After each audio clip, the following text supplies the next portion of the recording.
Good afternoon and welcome to the May 8th, 2023 Major Mondays webinar. Today we're going to be talking about no double recovery, practical advice for avoiding reimbursement pitfalls. And good afternoon, everyone. There I am as usual.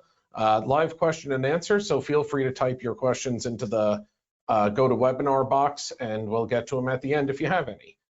So before I dive in here, I just kind of want to explain what this is. So we're going to assume that you know the basics for Section 29 and Section 40 already. This isn't going to be the in-depth dive. We've had a couple of webinars on those topics already. This is intended to be, a practical 201 level, if you will, advice session about how to make sure, we're getting the maximum back that we can when we assert a lien on a third-party action. We're not going into credit and offset rights, except, just with little references here and there. This is really just about practically what you can do to avoid having the claimant or petitioner get a double recovery. So I just wanted to point out just how strong these rights are in both states. New York Section 29 gives us a lien on a third-party recovery, less cost of litigation per Kelly versus State Insurance Fund. That usually shakes out to be about a third to 36%, somewhere in that range, unless it's a smaller settlement. New Jersey Section 40 gives us a lien on the third-party recovery or a functionally equivalent source. That's for Frazier versus NJM, less a maximum, italicized for a reason, 1/3 for attorney's fee, and maximum $750 for expenses of suit. Nowadays, $750 for expenses of suit is pretty darn low, but hey, it's up to the legislature to amend it, right? It's a windfall for us, and we're not going to dispute it.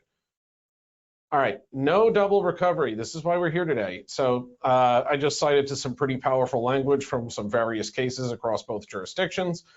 Section 29 clearly reveals a legislative design to provide for reimbursement of the comp carrier whenever recovery is obtained in tort for the same injury that was a predicate for payment of comp benefits.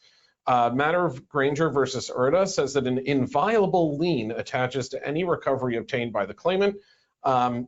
Due to the enactment of Section 29(1)A, the matter of Granger versus Erda ultimately does get overturned, but every court that discusses, how powerful the lien is still cites that inviolable language. And Section 40 reflects a very strong legislative determination that injured workers are not entitled to double recovery, which occurs when the employee keeps any workers' comp benefits that have been matched by recovery against the liable third person, even if the two combined would leave the employee less than fully compensated. So Frazier versus NJM allows a lien on a functionally equivalent source, even when the employee is not fully compensated. In other words, there's no such thing as the made whole doctrine. You can't reduce the lien just so that the plaintiff or employee can recover more. All right, what do we need to get it right? Well, this is the really, really, really bare bones version, but I tried to get it down to bullet points here. The current lien with a payment ledger. Why do we need the ledger? Well, some expenses are impermissible, and we're going to talk about that in a second. 2, a means of avoiding the lien changing while the settlement is pending. So the way a third-party settlement will typically work is the parties will agree to a number over the phone or at mediation or arbitration or via email. But then the plaintiff still has to sign off on a general liability release. Forms W-9 are swapped, the check has to be issued, then it goes into trust or it goes into the attorney trust account, and then they issue the disbursements and the claimant has to sign a closing statement, yada, yada, yada. So while all of that is going on, we're in some instances continuing to pay comp benefits. So what we typically like to do is once we have a number on the table and they're asking us what's your reimbursement amount, that's the time to hammer out an agreement to either reduce to the 1/3 rate immediately or suspend benefits entirely if they'll go for it, because that allows you to freeze the lien reimbursement at what it is at the time they request your consent to settle, and then it avoids the amount changing while you take your offset rights while the third-party settlement is pending. So I do recommend agreeing to that in writing ASAP as soon as you know about the third-party settlement. 3, this is a big one, a proposed closing statement before, so we can do our calculations, and a final closing statement after, so we can make sure that they didn't swap the numbers around on us. Agree to terms with third-party counsel. We just sort of talked about that. You want to get something in writing, and you want to hammer out what the lien reimbursement is and how your offset rights are going to apply. And then a written agreement memorializing all terms. They do not need our written consent to settle in New Jersey. That does not matter. I would absolutely, and we do this in our office, send a confirmatory letter anyway. You don't want any misunderstandings about this if there are any disputes in the future. So let's start diving into the pitfalls, the reason we're all here. I will not belabor this slide too much. It's the various statutes of limitations. The big ones you got to know about: 3 years for personal injury in New York, 2 years in New Jersey. More often than not, that's going to be what you're working with.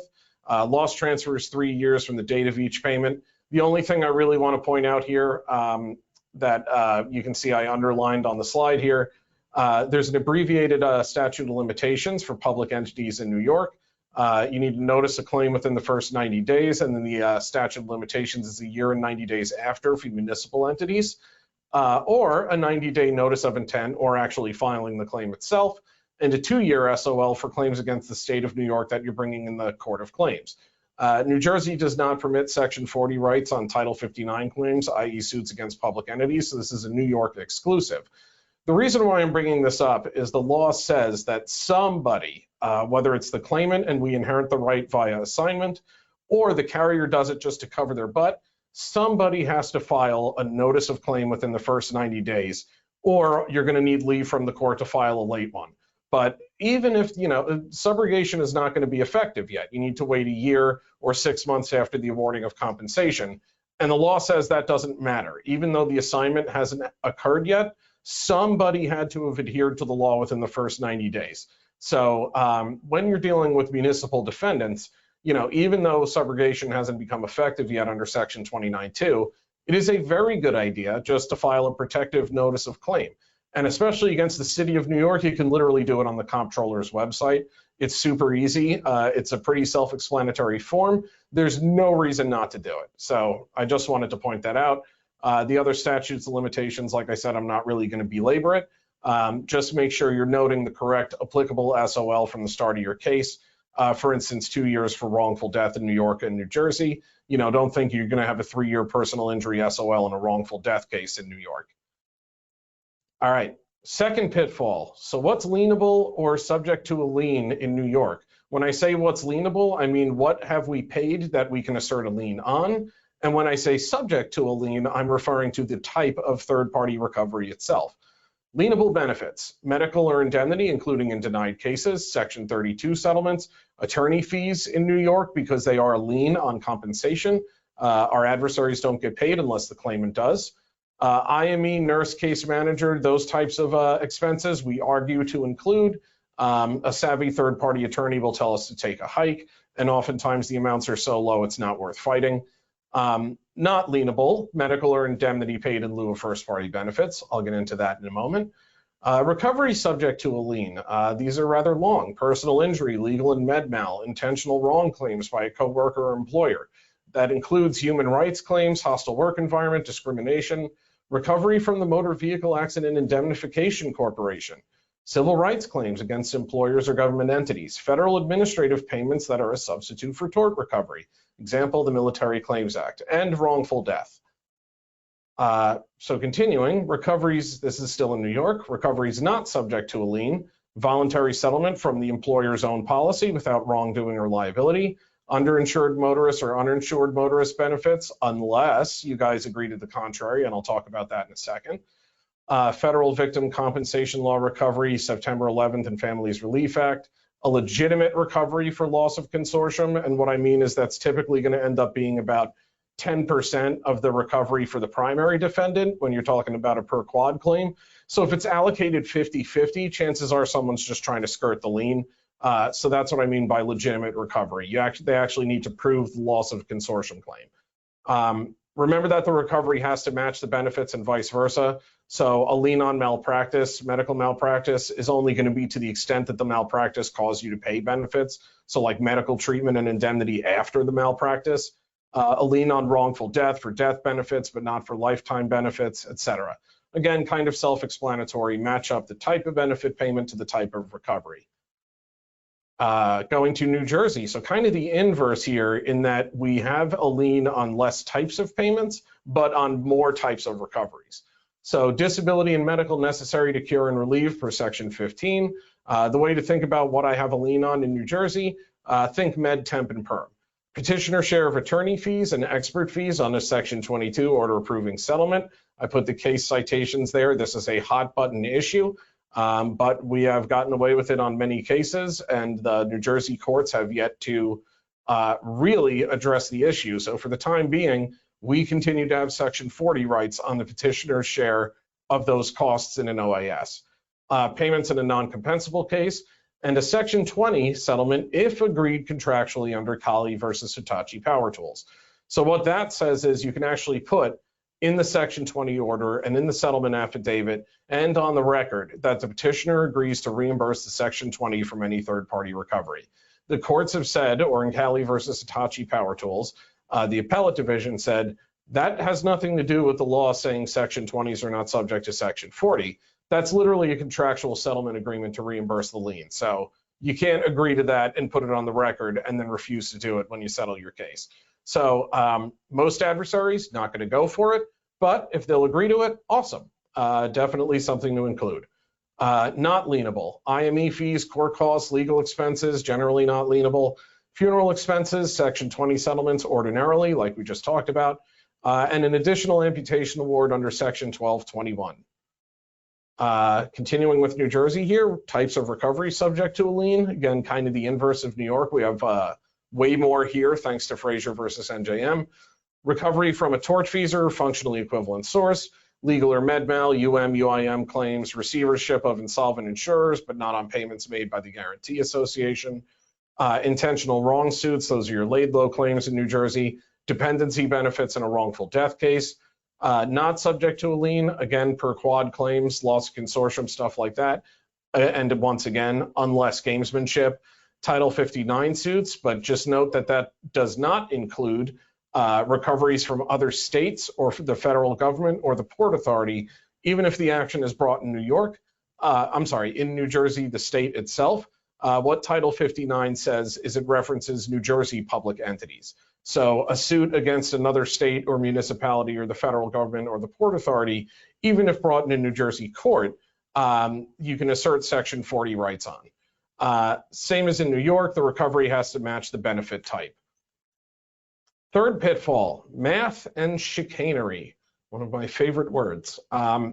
So this is why we need a closing statement, itemized costs and disbursements with the actual fee and the net to the claimant. For instance, a settlement funding loan is not a cost or disbursement. The claimant cannot avoid Section 29 and Section 40 by moving money around. So where this will show up is you'll get the proposed closing statement from third-party counsel, and they'll have net to the undersigned and net to the client, and then there will be costs and disbursements, and they might have the workers' comp lien in there. There might be a medical lien. They'll have the filing fees, court costs. And then it'll say, there will just be some company name, settlement advance or settlement funding loan for a large chunk of the settlement.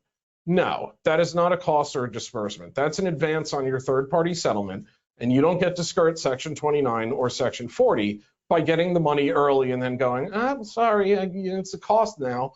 So no, don't go for that. That's not a thing.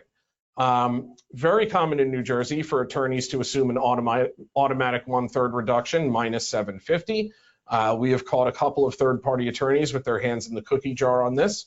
And in lieu of making a stink of it via litigation, one thing you can do to kind of get reimbursed is to knock it off of the eventual settlement of the comp case, the couple hundred or couple $1,000 difference that it adds up to. But a lot of them just assume 1/3 minus 150 comes off. No, those are the caps in New Jersey. Large settlements are a trigger. The bigger the settlement, the less likely it's a straight 1/3 fee. Check out New Jersey Court Rule 1:21-7, which sort of has a step-down fee arrangement as the settlement gets larger and larger and larger. Recent case law in New Jersey does say you average the attorney's fee against the gross settlement. So just whatever the total attorney's fee ends up being across the various stages, divided by the total settlement amount equals the number that comes off the lien. Asbestos litigation in New York, death cases, there are going to be alternative fee arrangements depending on the type of case, the jurisdiction, all of that other stuff. So this is why we want a closing statement, because it's not going to be 1/3 every single time. We want it before and after. In New York, there's actually a requirement to file with the Office of Court Administration. In both states, the claimant is required to sign off on the distribution. And we can make provision of this closing statement a requirement of our consent in New York. And yes, a failure to timely provide that could be a 29.5 violation. If they won't provide it, what are your options? Well, you can advise them to file a motion because you can't do the calculation now, so better get the court involved. Ask for a breakdown in writing so you at least have something to hold them to if you're not inclined to be that difficult, or demand a minimum reduction since the full amount can't be proven. Okay, you're not giving me your costs and fees in a proposed closing statement? All right, well, then I'm not taking off a cent over 30% because otherwise I might be prejudicing myself. I have no idea what the actual reductions are. As I'm sure you can tell by the tone of my voice, they'll play ball eventually. Just a New York specific addendum to our third pitfall, math and chicanery, the no fault law. No lien on amounts paid in lieu of first party benefits. I think I have no less than like 4 or 5 webinars out there on this topic, and talk to anyone in the office. It's literally my favorite thing to talk about. So if you ever want to pick up the phone and just go over this, I'm happy to do it. But we're just going to do the real broad strokes. So I want you guys to just memorialize this definition, if nothing else. What is basic economic loss, which is included in the definition of first party benefits? Necessary medical treatment provided within the first year, it is ascertainable that further expenses may be incurred. Why does that language matter? Well, sometimes you'll get a claimant who has, a minor knee injury, and a year will go by, and then they'll find out from grandpa that, hey, by the way, that's a scheduled loss of use site, so even if it's not that bad, you could probably get something for it, and then they start treating. Well, guess what? Even if we never pay over $50,000, it was not readily ascertainable in the first year that further treatment may be required. So if there's a year delay in the commencement of treatment, then medical is no longer paid in lieu of first party benefits. So that's why I'm pointing that out. Indemnity up to $2,000 per month for not more than 3 years. Any indemnity paid over $2,000 per month is subject to Section 29, whether or not you have paid over $50,000. Same thing for indemnity paid more than 3 years out from the date of loss, the exception being scheduled loss of use awards. Reasonable and necessary expenses up to $25 per day for the first year. Note that this only applies to use or operation of a motor vehicle in the state of New York.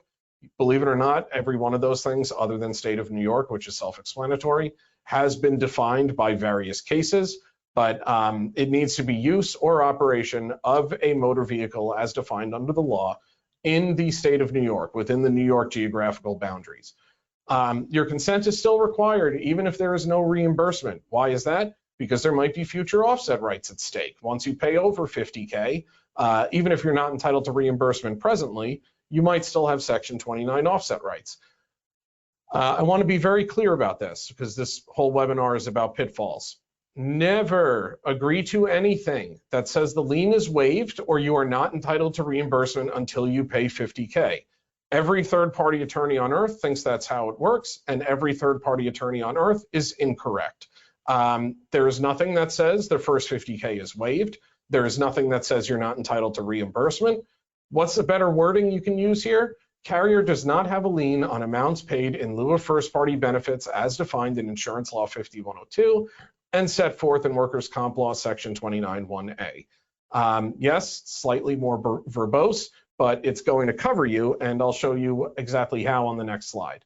What is loss transfer? Again, that applies in very limited circumstances. You need a vehicle in the accident to be over 6,500 pounds unloaded or used for hire for transportation of people or property, i.e. livery vehicles, UPS, FedEx, taxis, limos, tow trucks, etc.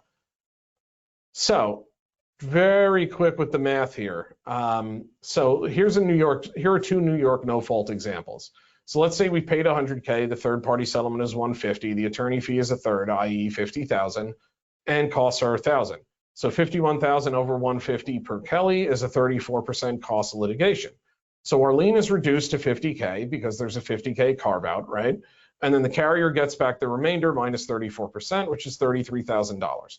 If loss transfer applies with 100% liability, loss transfer is just a negligence claim at arbitration, we can recover a total of $83,000. The $50,000 via loss transfer, $33,000 via Section 29 lien. What if we haven't paid over $50,000? Let's assume the same facts, but the carrier has only paid $40,000. But as part of that $40,000, we have 12 weeks of 12 weeks of temporary total disability at $900 per week. Well, 9, 18, 27, 36, so $3,600 paid per month, $1,600 over $2,000 per month. Remember the definition of basic economic loss. Over the course of 3 months, that's $4,800 that is paid over $2K per month. That is subject to Section 29, even if we haven't paid over $50K. So how does the math work out? Well, the $4,800 is subject to Section 29, so the 34% comes off, $3,168. If loss transfer applies with 100% liability, we can recover a total of $38,368.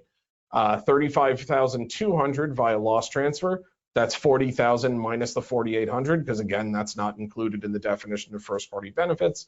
And then the $31,668 via a Section 29 lien. So I know this is a little complicated in very broad strokes. If anyone ever wants to run some ideas past me or troubleshoot some fact patterns, I'm always happy to do it.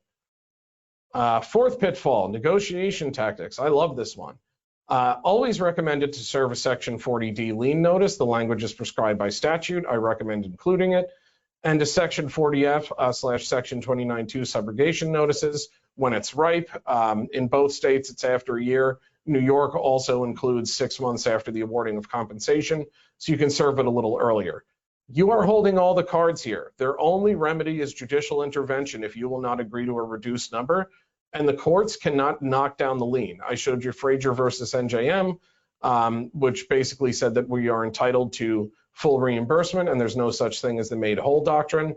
And there's a whole line of cases in New York, Fernandez versus Toyota Lease Trust and its progeny, that says that the civil court literally cannot reduce, vacate, quash, or do anything to the lien other than what the statute requires. So you're holding all the cards here. Along that same line, there is no such thing as a third, period. I don't care what has conventionally been done. I don't care when they say to me, I've been doing this for 25 years and I've never met a carrier as greedy as you. None of that matters. Nothing tells me I have to do this. And if you don't like it, seek judicial intervention. Sorry. Common tactics. These are things you're going to hear about a lot. I have bad liability and I will lose if I go to trial. So you should reduce the lien so we can settle. My client will never sign off on this. You're greedy and the court will see it that way. We will just walk away or abandon prosecution. This settlement offer turns into a pumpkin at midnight. This will cost you more than it costs me. Don't fall for any of this. If you need a mantra to stick by, just keep repeating no double recovery. If you're going to walk away from the settlement, okay, great. That's why we have subrogation rights in New York and New Jersey. So go ahead and sign off on this little form saying you're abandoning your case and you're assigning your right to recover to us. If you don't, I'm going to ask the court to find an assignment because you're voluntarily abandoning your case. And then guess what? I'll settle with the defendants for probably $10,000 less than what they were going to pay you, and they'll be happy to do it. So we're holding all the cards here. Don't fall for any of these nonsensical litigation tactics. No attorney is going to prosecute a case to the finish line and not get their fee. And no claimant is going to walk away over the carrier getting more money than they're actually getting. I promise you their sense of cosmic justice is not so great that they're going to spite themselves. Fifth pitfall, not being in the room. This one's not as severe, but it does matter. We are allowed formal intervener in New York and New Jersey. The bigger the lien, the higher the reserves, the more you want a seat at the table. Intervening is going to get you copied on all of the discovery. You can show up at depths. It gives you a right of appearance at settlement conferences, mediations, and arbitrations. Even if you don't formally intervene and the parties agree to a private mediation, you can ask to attend, in the interest of resolution. You can come at it from the perspective of, gee, I'd really like to be able to play ball and negotiate in real time. And then you go there and just put your foot down and say no double recovery, but you're a fly on the wall in terms of negotiation. So last pitfall, feeling constrained by law. So as evidenced by Cali versus Hitachi Power Tools in New Jersey, remember I talked about how you can agree to a Section 20 reimbursement or agree to reimbursement rights on a Section 20 settlement contractually. And matter of Stenson versus New York State Department of Transportation and matter of Williams versus Lloyd Gunther Elevator Service in New York, you can agree contractually to whatever the heck you want. Third-party consent agreement in New York is just a settlement contract. Hammer out whatever terms you feel like. Feel free to get creative. So here are some examples. Homogenize recoveries when the lien exceeds the third-party settlement. So say, for instance, there's a $50,000 settlement, but possibly $100,000 available in UIM coverage. Well, in New Jersey, we have a right on that no matter what. But we can say, you know, let's say our lien is 100K. We have a lien on every red cent of the third-party settlement, comma. Alternatively, we could figure out what the reimbursement is once you know what the UIM recovery is and combine them together and hammer it all out then. Similarly, in New York, if we had that same situation, yeah, you don't have reimbursement rights legally on UM or UIM recoveries, but if you get to say to the claimant, hey, I have a lien on the entirety of your settlement, and if you file a motion to approve it, that's what I'm going to get. You're not going to see a dime. Alternatively, we can agree to reimburse me from the UIM recovery, and then you'll get something. You know, you can actually agree contractually to rights on a UIM recovery. Shift money around to ensure attorney fees is another example. You know, you want to do a $0 Section 32, but our adversary wants their blood money. Okay, well, then agree in the consent agreement that, yeah, we're going to pay $10,000 in fresh money. They'll get $1,500 or $2,000 out of it. And the claimant agrees to reimburse that $10,000 dollar for dollar from their third-party settlement. There, our exposure has not increased at all. Fresh money is moving. This guy gets his fee. We get reimbursed dollar for dollar instead of with the Section 29 reduction. So technically, we've paid nothing extra. We've just moved money around. Anticipate future litigation issues. So for instance, there's a dispute over whether a Section 32 settlement is paid in lieu of first-party benefits. All right, cover yourself. Put in the Section 32 settlement documents, carrier seeking loss transfer on this Section 32 settlement.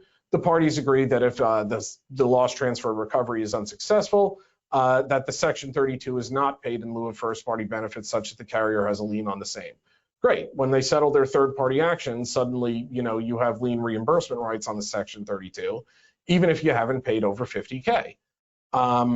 Sacrifice now for the long game. I kind of talked about that, where, you know, you can just hold off on a homogenized greater recovery. Freeze the lien to motivate proceeding with settlement and avoid changing consideration. We talked about that too, reducing to the 1/3 rate or suspending benefits entirely. Is a global settlement possible? In other words, are we in a position where we can Section 22 OAS or Section 20 the New Jersey case or Section 32 the New York case for nothing more than a lien waiver? So don't feel like you're constrained by Section 29 in the Kelly case, or Section 40 and, you know, the mandatory maximum 1/3 and maximum 750 reductions. You can get creative, everything subject to negotiation. This is the law, it's all wishy-washy anyway. Final pointer, remember our leverage. Both Section 40 and Section 29 entitle us to reimbursement before anything moves to the claimant. We have priority in a third-party settlement. Proper service of a Section 40D notice actually obligates the defendants to reimburse us first. They have to call up and inquire as to the lien and then pay it off dollar for dollar before anything goes to the petitioner.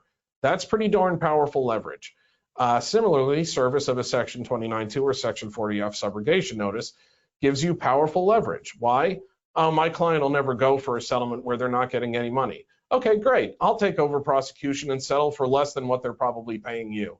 That's what Section 29-2 and Section 40F allow me to do.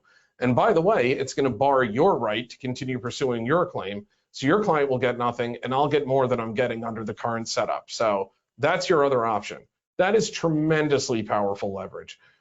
We have reimbursement, subrogation, and credit and offset rights, 3 different rights under both statutes. Their only option is to seek judicial approval of the settlement and the reimbursement amount. And as we talked about, courts are without power to reduce the lien. A written consent or compromise order is actually required in New York under 29.5. Remember, both third-party counsel and the claimant want their money too. So practically, they're not going to walk away from money after litigating. Again, there's no such thing as a third. And finally, as per the last slide, get creative. If you're trying to figure out how to get back more money or maybe leverage closure of the comp case, you know, feel free to agree to something contractually. You know, use these rights that you have under both statutes to get back more than what the law says you should get. All right, let's get to the live question and answer portion. Wow, 3:25 p.m. I was rambling for quite a while. Apologies, folks. All right, I popped out the questions box, and unless I'm doing this incorrectly, I do not see any. But as I mentioned, I love talking about this stuff, so always feel free to reach out. In the meantime, happy spring, everyone. Enjoy the nice weather, and I will see you next time.